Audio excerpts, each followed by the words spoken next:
Hello students, good morning again. 10th class RPSC board maths online live classes में मैं Manoj आंगेर Vidya Vihar senior secondary school बांकले की तरफ से आप सभी बच्चों का यूट्यूब चैनल पर हार्दिक स्वागत करता हूं।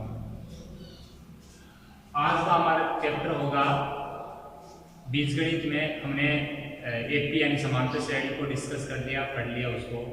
अब हम बीजगणित के एक नए चैप्टर की ओर बढ़ रहे हैं, उसका नाम है पॉलिनोमियल यानी बहुपद। तो बच्चों यूनिट है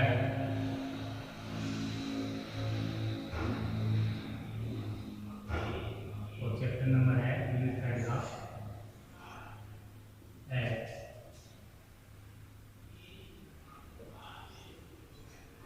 पॉलिनोमियल यानी बहुपद। आज हम बहुपद को पढ़ेंगे। वैसे 9th क्लास में ये चैप्टर हमने पढ़ रखा है, लेकिन वहाँ पर हमने जो चीज़ें पढ़ी है उसके अलावा हम यहाँ पर और पढ़ेंगे। तो सबसे पहले बहुपद क्या होता है वो समझिए। बहुपद आपका एक ऐसा मान होता है जिसमें आपके चर और अचर राशियों का समावेश होता है। ठीक है प्यारे बच्चों।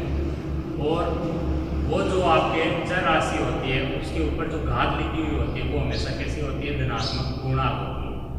अगर वो धनात्मक पूर्णांक नहीं है तो वो बहुपद नहीं होगा, वो बीजीय व्यंजक होगा। मैंने कहा f(x) बराबर x की पावर 3/2 + 5। तो यहाँ चर की पावर कितनी बोली मैंने? 3/2। 3/2 कैसा नहीं है? पूर्णांक नहीं है, इसलिए x की पावर 3/2 + 5 एक बहुपद नहीं है, जबकि ये एक बीजीय व्यंजक है। यही मैं अगर बोलता कि f(x) बराबर x² - 3 या x² + 5 या x + 5 कुछ भी बोलूँ तो वो आपका एक बहुपद है, क्योंकि वहाँ मैं x की पावर क्या बोल रहा हूँ? धनात्मक पूर्णांक बोल रहा हूँ। क्लियर हो रहा है? तो बहुपद क्या होता है उसकी परिभाषा समझिए पहले। बहुपद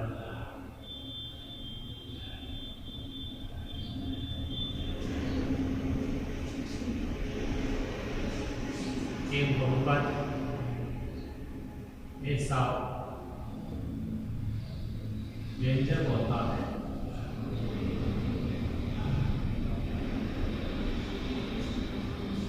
जिसमें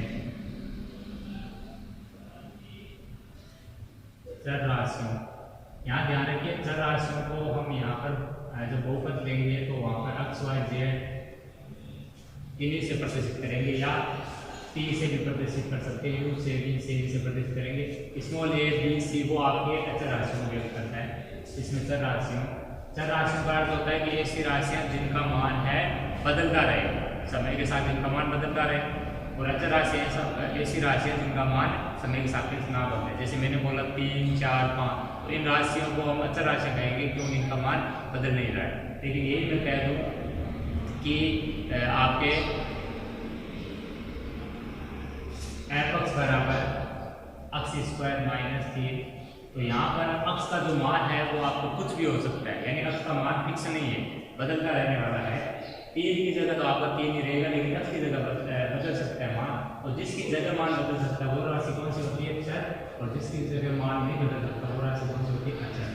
तो यह आपके क्लियर हो गया होगा कि चर और अचर राशि क्या होती है। पहला पॉइंट आपका चर और अचर राशि आपको समझ आना जरूरी है। तो एक बहुपद ऐसा व्यंजक होता है जिसमें चर राशि x, y, z व अचर राशि स्मॉल a, b, c का समावेश होता है तथा बीच में धन का अर्थ है प्लस या यानी माइनस के चिन्ह का भी प्रयोग किया जाता है।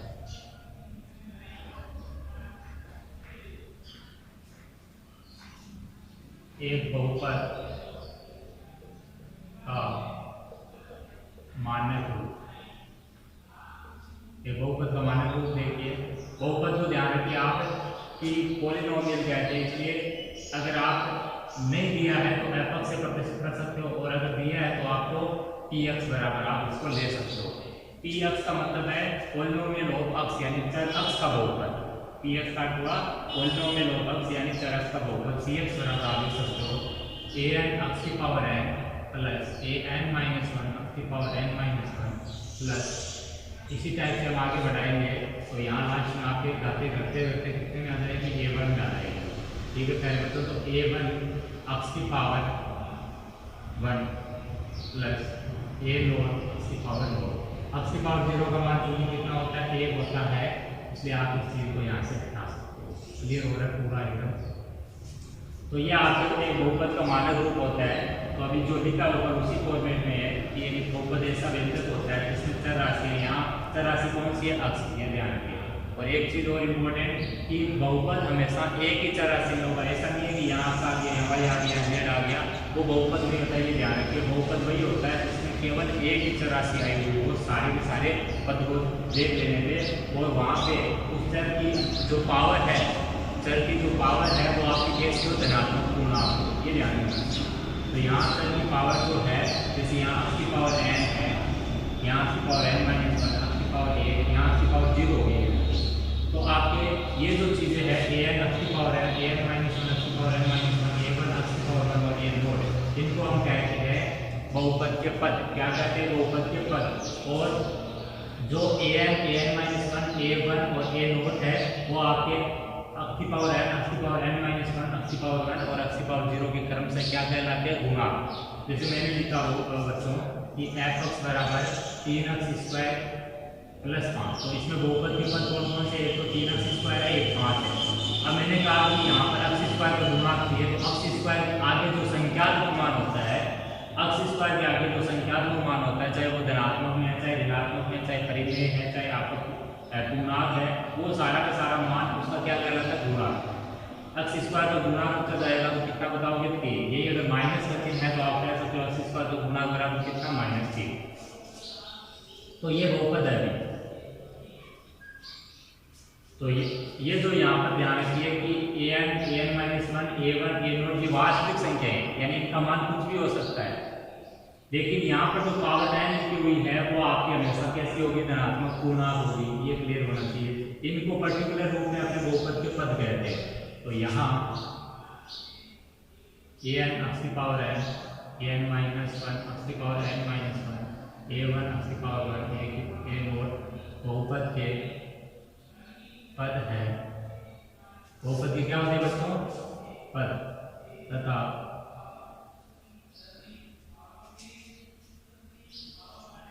ए एन माइनस वन, ए वन क्रम से अक्स की पावर एन माइनस वन व अक्स के क्या कहलाते हैं, गुणांक। कोफिशिएंट कहते हैं इनको, गुणांक कहलाते हैं। तथा ये वास्तविक संख्या होती है। कैसी संख्या होती है, वास्तविक संख्याएं होती है। वास्तविक संख्या मैंने बता रखा।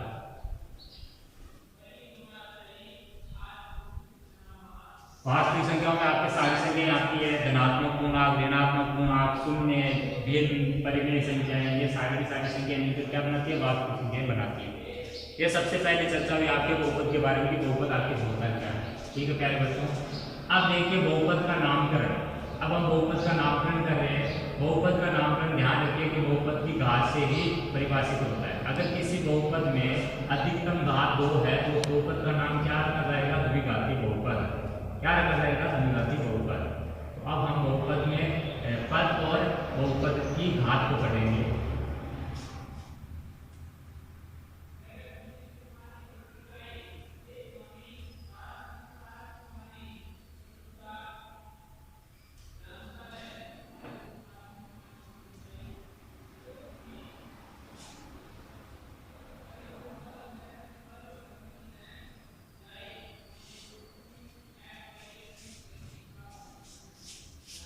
एक नंबर पॉइंट आज हमारा बहुपद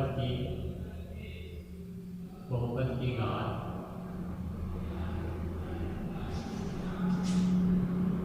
बहुपद का पद व बहुपद का नाम। सबसे सबसे पहले हम इस चीज को डिस्कस करते हैं कि बहुपद की घात क्या होती है। तो समझिए, बहुपद की घात क्या होती है? किसी भी बहुपद में जो चर की अधिकतम घात होती है उसी को हम बहुपद की घात कहते हैं। ठीक है प्यारे बच्चों।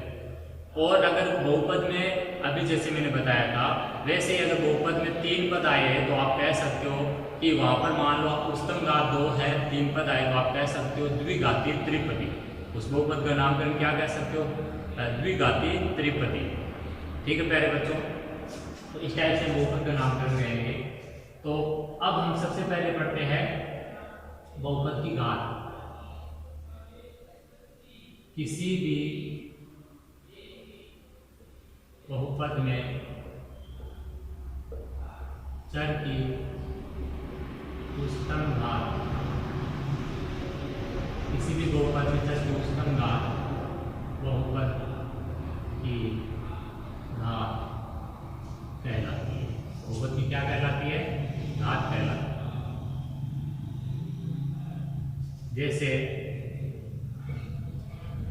2x² + 5x - 7 में घात बराबर कितनी? 2। यहाँ मैंने लिखा है कि चर की उच्चतम घात, चर कौन है यहाँ पर? x, और उसकी बड़ी से बड़ी घात कितनी है? 2। तो चर की उच्चतम घात जो होती है वही बहुपद की क्या कहलाती है? घात कहलाती है। तो यहाँ जो है घात कितनी है? 2 है। सेकेंड नंबर पॉइंट है आपका बहुपद का पद। किसी भी बहुपद में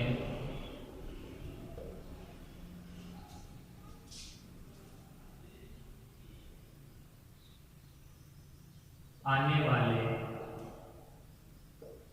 समस्त पदों को ही बहुपद के पदों की संख्या कहते हैं। जैसे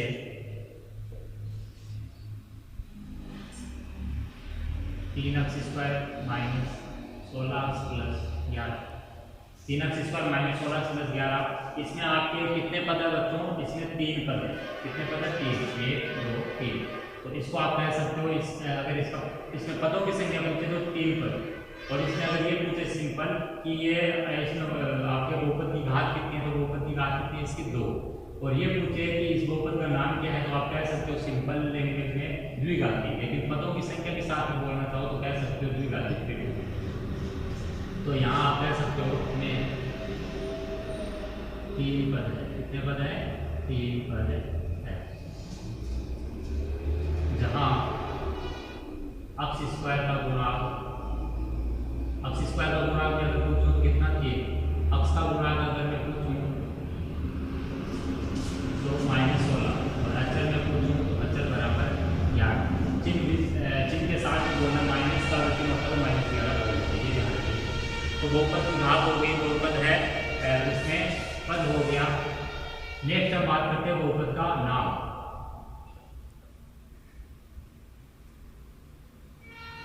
तो बहुपद का नामकरण मैंने बताया था कि बहुपद की जितनी घात होती है उसी से बहुपद का नामकरण है वो किया जाता है। अगर किसी बहुपद की उच्चतम घात 1 है तो उसको हम क्या कहेंगे? एक घातीय बहुपद या एक ही बहुपद कहेंगे। 2 है तो उच्चतम घात तो हम क्या कहेंगे? उसको द्विघाती बहुपद कहेंगे। 3 है तो हम क्या कहेंगे? उसको त्रिघाती। हमें इस यूनिट में ज्यादा द्विघाती पर ही फोकस करना, हमारा पूरा फोकस किस पे होना चाहिए? द्विघाती। तो नेक्स्ट है हमारा किसी भी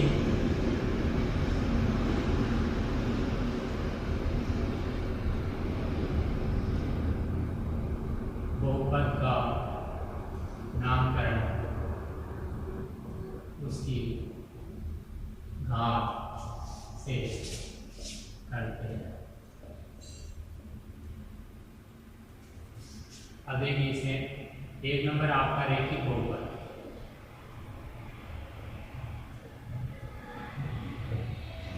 एक ऐसा बहुपद जिसमें चर की उच्चतम घात कितनी है बच्चों? 2 हो, सॉरी 1 हो, रेखीय बहुपद होगा तो एक ऐसा बहुपद होगा जिसमें चर की उच्चतम घात कितनी हो, 1 हो, रेखीय बहुपद कहलाता है।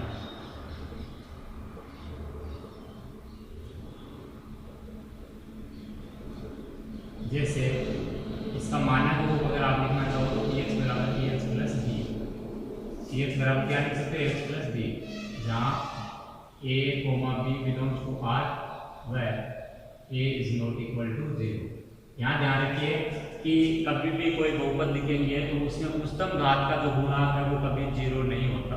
कौन सी चीज है, उच्चतम घात का गुणांक कभी 0 नहीं होता, बाकी चीज 0 संभव है। तो यहाँ x का गुणांक यानी उच्चतम घात x की पावर 1 है वह है, तो उसका गुणांक कितना है, a, तो a नहीं हो सकता क्या, 0। और a और b के मान क्या संभव है, 5। सेकंड नंबर पॉइंट आपका द्विघाती बहुपद, जो नामकरण है हम उसकी घात से ही कर रहे हैं। घात 2 है इसका मतलब द्विघाती, घात 1 का मतलब एक घाती या रेखिक है, घाती मतलब त्रिघाती। तो द्विघाती बहुपद क्या होगा, एक ऐसा बहुपद, एक चीज और नोट कीजिए, इस यूनिट के जो टोटल अंकबार है आपके, वो आपके बुक में दे रखे आपको, वो आपके 4। यहाँ से कुल जो प्रश्न पूछे जाते हैं वो पूछे जाते हैं आपसे यहाँ से 2। ये ध्यान रखिए, एक ऐसा बहुपद जिसमें चर की उच्चतम घात 2 हो, द्विघाती बहुपद कहलाता है। क्या कहलाता है, द्विघाती बहुपद कहलाता है। अब ये हमारे लिए इंपॉर्टेंट हो जाता है द्विघाती बहुपद, क्योंकि हमारे क्वेश्चन ज्यादा है वो कहाँ पर है, डिपेंड है द्विघाती बहुपद के ऊपर डिपेंड है। तो द्विघाती बहुपद को अच्छे से समझ लेना। पहले तो द्विघाती बहुपद हो चाहे त्रिघाती हो चाहे एकघाती हो, इनके मानक रूप ध्यान रखें, क्लियर हो रहे सबको। वो मानक रूप में यहाँ पर लिख के बता रहा हूँ आपको। अगली चीज है आपके कि अगर द्विघाती बहुपद होता है तो वो 3 रूपों में बन जाता है। अभी हमें इसके मानक रूप में ध्यान रखते हैं। जैसे px बराबर ax square plus bx plus c, यह आपका द्विघाती बहुपद है जहाँ a, b, c belongs to r है, वह ये है आपका नॉट इक्वल टू 0। क्लियर है बच्चों।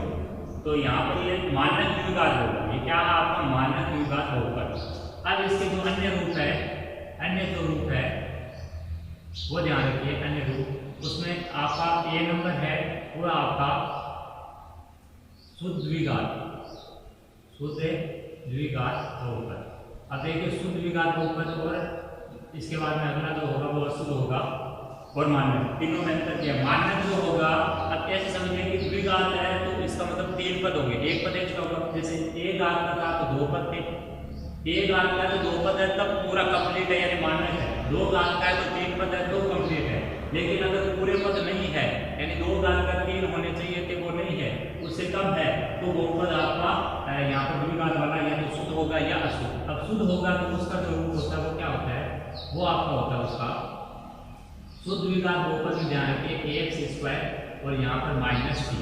अब आप सोचोगे सर ने यहाँ माइनस ले लिया प्लस भी ले सकते थे, तो ध्यान रखिए प्यारे बच्चों, यहाँ आपकी क्वेश्चन में आपकी माइनस ही मिलेगा आपको। इसका रीजन ये है कि यहाँ से हम क्या करते हैं, द्विघात बहुपद के गुणनखंड ज्ञात शून्य निकालते हैं, और शून्य निकालते हैं तो शून्य का मान आपका जो यहाँ पर आने वाला होता है वो कौन सा होता है, वास्तविक मान होता है। अगर प्लस देंगे तो वो मान किस में कन्वर्ट हो जाएगा, काल्पनिक में। और काल्पनिक मान हमारा यहाँ पर हम नहीं लेकर चल रहे, हम ऐसे बहुपदों को पढ़ रहे हैं जिनके जो शून्य है वो कैसे हो, वास्तविक। तो इसी वजह से यहाँ पर कौन सा चीज मैंने माइनस। दूसरा जो आपका है अशुद्ध द्विघात बहुपद, अशुद्ध द्विघात बहुपद। अशुद्ध द्विघात बहुपद का जो रूप होता है बच्चों वो होता है आपका ax square plus minus bx। यहाँ ध्यान रखिए यहाँ पर भी प्लस माइनस हो सकते हैं, यहाँ पर भी क्या है प्लस माइनस, लेकिन यहाँ एक चीज होगा आपका माइनस का। शुद्ध में x स्क्वायर माइनस c यानी bx का पद नहीं आएगा, और अशुद्ध होगा तो उसमें क्या नहीं आएगा, ये c है वो नहीं आएगा। ये देख के आपको तुरंत पता करना है बहुपद कौन सा है, और अगर इन तीनों का आपको आसानी से पता चल जाए तभी आप आगे जो सवाल होगा उसके शून्य निकालने में आगे मेहनत लगाओगे। अब ध्यान रखिए इनको इंपॉर्टेंट चीज़ों को यहाँ पर मैं लिख रहा हूँ कि कौन सी चीज़ होने पर कैसे हल करना है। तो ध्यान रखिए अगर द्विघात बहुपद है उसके अगर आपके शून्य निकालने हैं और वो मानक है तो आपको हमेशा क्या करने हैं, गुणनखंड करने हैं। क्या करने हैं, गुणनखंड करके हल करना। क्या करना है, गुणनखंड करके हल करना है। समझ आ रहा है बच्चों, गुणनखंड करके हल करना है। इस पॉइंट को आप वोल्टेज को समझोगे तो ये जो आसान लगने लगेगी, वरना आपके लिए डिफिकल्ट हो जाएगी।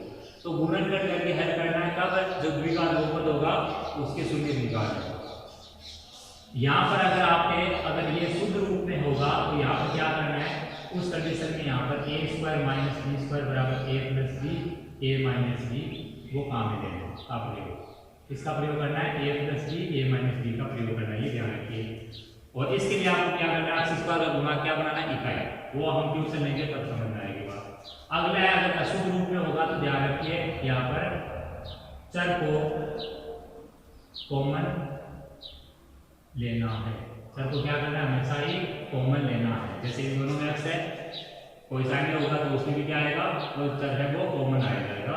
कॉमन आने के बाद में आपको क्या करना है, दोनों जो मान होंगे उनको बारी बारी से क्या पहुंचाना है, 0 के बराबर लिखा के शून्य निकालना है। तो ये हमें मोटी मोटी बात कि एक रेखिक बहुपद होगा तब क्या करना है, द्विघात बहुपद होगा तब क्या करना है, और त्रिघात बहुपद होगा तो क्या करना है। अब हम त्रिघात बहुपद को लेंगे। आपके सवाल हमेशा ध्यान रखिए कि द्विघात बहुपद ही पर पूछे जा रहे हैं, और यहाँ पर द्विघात बहुपद इसीलिए हमारे इम्पोर्टेंट है, उसको अच्छे से आप समझिए, बार बार प्रैक्टिस कीजिए इन चीजों को समझने। तो हमारा आप त्रिघाती बहुपद देखते हैं कि उसमें क्या है।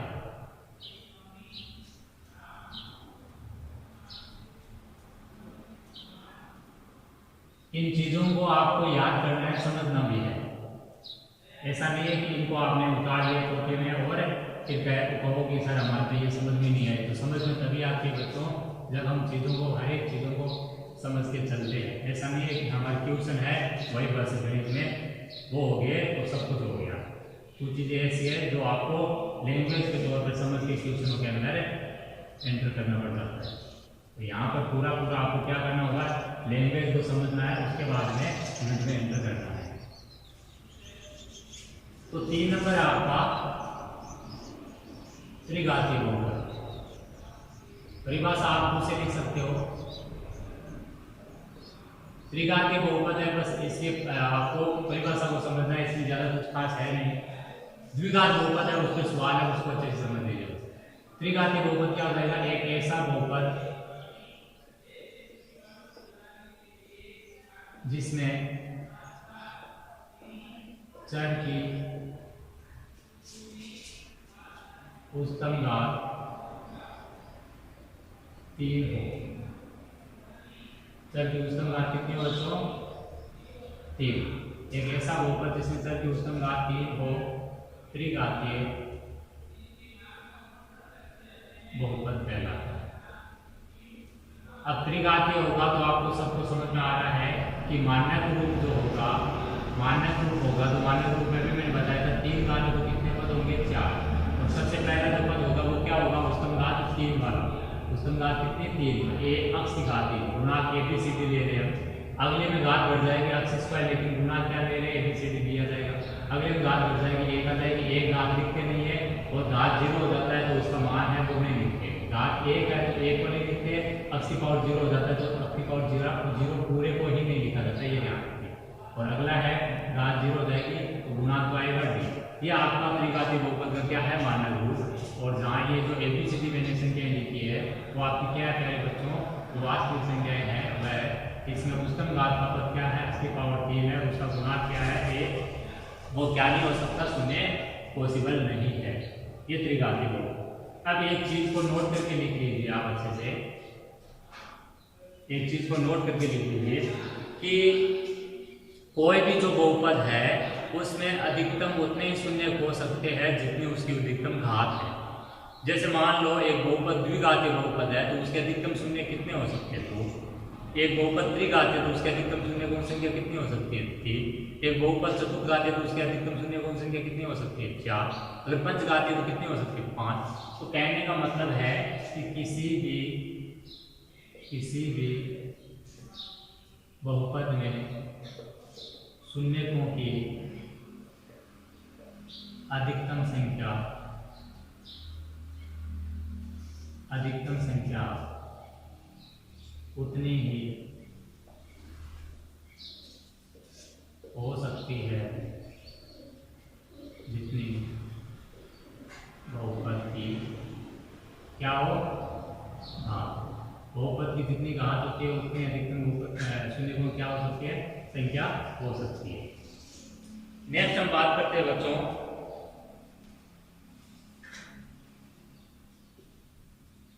बहुपद के मान की। अगली चीज हम बात करते हैं बहुपद का मान। बहुपद का मान क्या होता है ये समझिए। नेक्स्ट हमारा जो पॉइंट है वो है बहुपद का मान। ये आपने 9th क्लास में पढ़ा। जैसे आपको एक बहुपद दे दिया अपक्ष बराबर x square minus 16x plus 19 और आगे लिख दिया कि x बराबर 2 पर बहुपद का मान बताइए। तो सिंपल वहां पर क्या करना था कि कोई भी जो बहुपद है उसमें अगर आपको कोई आपके उस चर राशि पर मान निकालना है तो आपको उस चर राशि की जगह वो दिया गया मान लिख देना है और उसके बाद में सरलीकरण करना है। ठीक है प्यारे बच्चों, सरल करने पर जो मान आता है वही उस बिंदु पर क्या कहलाता है बहुपद का मान कहलाता है। तो बहुपद का मान क्या हुआ, किसी भी दिए गए बहुपद में चर के स्थान पर कोई वास्तविक संख्या रखने पर प्राप्त मान बहुपद का मान कहलाता है। बहुपद का क्या कहलाता है?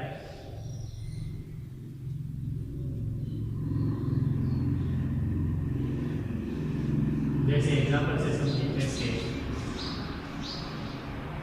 2x स्क्वायर px बराबर एक बहुपद है, px बराबर 2x square minus 5x plus 6 में x बराबर 2 पर x बराबर 2 पर क्या करना है प्यारे बच्चों, बहुपद का मान निकालना आपको। तो आप क्या करोगे इस कंडीशन में, आप इस बहुपद में x की जगह क्या करोगे, जहाँ जहाँ x दिखाई दे रहा है वहाँ पर क्या रखोगे, 2 रखोगे। x बराबर कितना रखोगे, 2।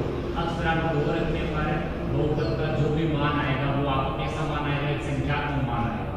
कैसा मान आएगा, संख्यात्मक। संख्यात्मक में वो कैसा भी आ सकता है आपका, धनात्मक ऋणात्मक कुछ भी आ सकता है। तो जो भी मान आएगा वो बहुपद का क्या कहलाएगा, मान कहलाएगा। तो आप क्या लिखना आगे यहाँ px में x बराबर 2 रखने पर आपको बहुपद का मान निकालना है। तो किस टाइप से निकालना होता है, x की जगह जहाँ जहाँ x दिखाई दे रहा है वहाँ क्या रखना, 2। यहाँ 2 रखा, जहाँ x है वहाँ 2 रखने की ध्यान रखिए और कोष्टक में लगा के रखना है। x की जगह जो भी रख लो वो कोष्टक में लगा के रखना है। फिर घात वगैरह, चिन्ह वगैरह, संख्या वगैरह जो है वो आपकी वही रहेगी जो है। अब समझे आगे, तो ये हो जाएगा 2 का स्क्वायर। स्क्वायर को पहले ऐड करो, बाकी चीज बाद। 2 का स्क्वायर 4, यहाँ पर स्क्वायर नहीं है तो डायरेक्ट गुणा कर लो, 5 गुना 2 प्लस 6। अभी यहाँ गुणा होना है 8 माइनस 10 प्लस 6। तो ये हटोगे क्या देगा, 8 से 14, 14 माइनस 10 बराबर कितना आया, 4। तो कहने का मतलब दिए गए बहुपद का x बराबर 2 पर मान कितना है, 4। इस टाइप से बहुपद का मान बताते हैं। नेक्स्ट हमारा जो पॉइंट है बच्चों वो है बहुपद का शून्य। क्या है, बहुपद का शून्य। बहुपद का शून्य हमारे लिए इंपॉर्टेंट है, बहुपद का मान इंपॉर्टेंट नहीं है क्योंकि बहुपद का मान हमने 9th क्लास में सीखा, लेकिन बहुपद के शून्य का हम 10th क्लास में सीख रहे। तो अब आपको सीखना है बहुपद का शून्य की बहुपद में शून्य क्या चीज है, कैसे निकल रहा है। तो अगली जो हेडिंग हमारी वो है बहुपद का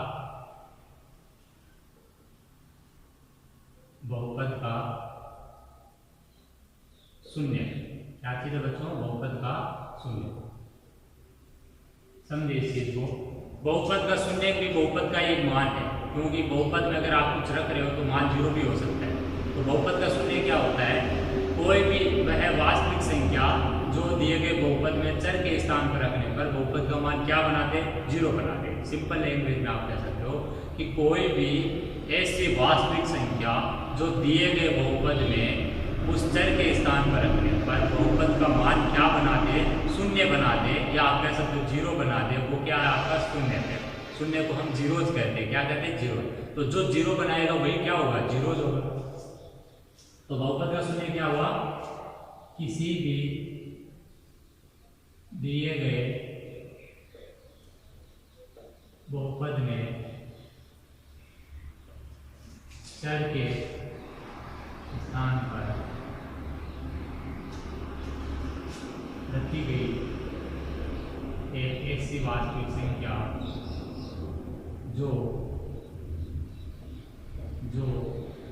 बहुपद का मान क्या बना दे,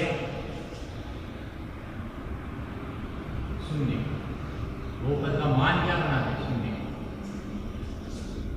वो क्या कहलाती है, बहुपद का शून्य कहलाती। क्या कहलाती है, बहुपद का शून्य कहलाती है। जैसे px बराबर 2x माइनस 5, कितना क्या लिखता हूँ, 2x माइनस 5। अब इसमें आपको अगर कह दे कि x बराबर 5/2, जांचिए कि x बराबर 5/2 बहुपद का एक शून्य है। समझिए क्वेश्चन को, px बराबर 2x माइनस 5 के लिए जांच कीजिए कि x बराबर 5/2 का शून्य है। तो शून्य में दो टाइप के क्वेश्चन पूछे जाते हैं। एक तो आपको जो दिया गया मान है उससे प्रूव करना है कि वो बहुपद का शून्य है। दूसरा आपको ये पूछे कि बहुपद का शून्य बताइए। तो दोनों चीज समझिए। अगर आपको सामने मान दे के पूछे कि जांच कीजिए इसका बहुपद का शून्य है, तो सिंपल आपको वही बहुपद के मान के रूप में चलना है। तो x बराबर आपको कितना रखना है, 5/2 रखना है। 5/2 रखने पर मैंने बताया अभी ऊपर कि कोई भी बहुपद में चर के स्थान पर रखी गई है ऐसी वास्तविक संख्या जो बहुपद का मान शून्य बना दे, वो बहुपद का शून्य कहलाती है। तो अगर ये रखने पर बहुपद का मान 0 बनेगा तो ये आपका इस बहुपद का क्या होगा, शून्य होगा। यानी x बराबर 5/2 बहुपद का क्या हो जाएगा, शून्य। तो वही चेक करना है। इसकी जगह 5/2 रखा -5, इसको हल कर लो, ये कट गया। 5 - 5 कितना आ गया, 0। तो p 5/2 यानी बहुपद का मान 5/2 पर कितना आया, 0। अच्छा आप कह सकते हो अतः x बराबर 5/2 दिए गए बहुपद का शून्य है। दिए गए बहुपद का क्या बच्चों, शून्य है। अब एक मेरा क्वेश्चन है यहाँ पर कि क्या इस बहुपद के और भी शून्य है। मैंने जैसे पूछ दिया कि क्या इस बहुपद के और भी शून्य है, तो आपको ज्यादा यहाँ पर दिमाग नहीं लगाना, आपको बस दिमाग में एक पॉइंट रखना। वो क्या कि बहुपद की जितने उच्चतम घात होती है उसके शून्य का अधिकतम उतने ही हो सकते हैं, उससे ज्यादा संभव नहीं है। ध्यान रखिए, जैसे यहाँ अधिकतम घात 1 है तो इस बहुपद के अधिकतम शून्य कितने हो सकते हैं, 1 ही हो सकता है। वो एक आपको यहाँ पर मैंने निकाल के बता दिया 5/2 जो आपको जांच करने का वहां से मिल चुका है। तो अब इसके और शून्य कोई बचेगा नहीं बचेगा। इस प्रकार से आपको इसका आंसर करना था। अगला जो है कि अगर आपको ये पूछ ले कि इस बहुपद के शून्य ज्ञात कीजिए, कोई भी बहुपद हो, चाहे रैखिक हो, चाहे द्विघातीय और चाहे त्रिघातीय। अभी तो मैं त्रिघातीय तक की बात करूंगा, लेकिन आपके यहाँ पर द्विघातीय तक ही है। तो आपको जब बहुपद के शून्य ज्ञात करने हैं तो शून्य में आपको जब ये पूछे कि किसी भी दिए गए बहुपद के 2 शून्य दिए हुए, बाकी शून्य ज्ञात कीजिए, 1 दिया हुआ बाकी शून्य ज्ञात कीजिए, यानी बहुपद के कुल मिलाकर क्या है कि शून्य ज्ञात करने हैं। क्या करने, शून्य ज्ञात करने हैं। तो आपको सबसे पहले क्या करना है, आपको उसको 0 के बराबर बिठाना है। उसको क्या करना है, 0 के बराबर बिठाना है। लेकिन 0 से के बराबर बिठाने से पहले उसके क्या करने होते हैं, गुणन करना। तो ये पॉइंट ध्यान में रखिए, ध्यातव्य बिंदु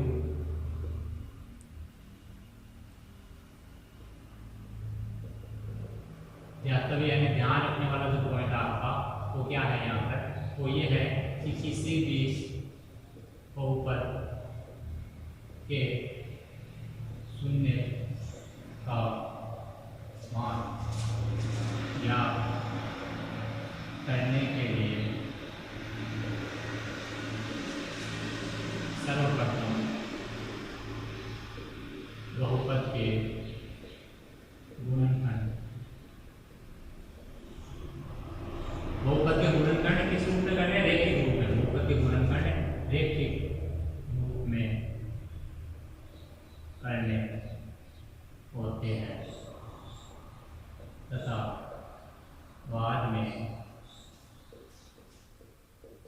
क्या करना होता है, प्रत्येक रैखिक गुणनखंड को शून्य के बराबर रखते हैं। बाद में प्रत्येक रैखिक गुणनखंड को क्या करते हैं, शून्य के बराबर रखते हैं। वह शून्य पे याद करते हैं। क्या याद करते हैं, शून्य पे याद करते हैं। ये जब हम सवाल करेंगे तब और चीजें समझ में आएगी। तो ठीक है प्यारे बच्चों, आज हमने बेसिक चीज़ों को पढ़ा, बहुपद के बारे में मेन जो चीज़ें हैं उनके बारे में पढ़ा। आज की इस क्लास को हम यहीं पर रोकेंगे। धन्यवाद।